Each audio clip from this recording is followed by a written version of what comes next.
سألت الإخوة هناك عنه، فأين أموال تلك الدولة؟ أين ذهب بها هذا الفاجر؟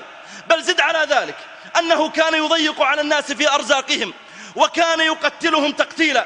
ففي عام 1985 لما ثار بعض الشباب وحاولوا أن يتكلموا عن البطالة وحاولوا أن يقاوموه، جيء بهم ثم أودعوا السجون.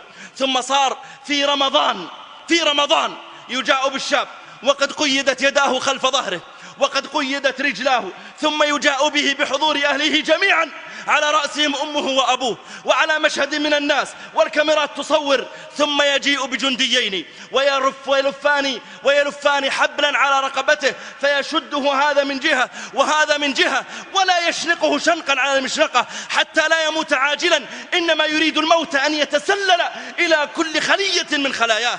ثم يظل هذا يشده وهذا يشده، والشاب مربوط يحاول أن يحرك رقبته فلا يستطيع، وأمه تنظر وأبوه ينظر وإخوته ينظرون إلى ولدهم، وهو ربما حافظ للقرآن مصل بار بوالديه، حتى يموت وهو على هذا الحال.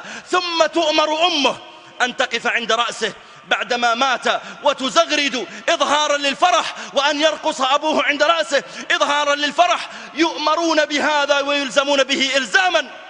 ثم تقابلهم تلك الكاميرات مباشرة ويؤمرون بأن يظهروا الفرح ويشكروا ذاك الطاغية على أن خلصهم من هذا المخلوق الذي يريد أن يدمر بلادهم.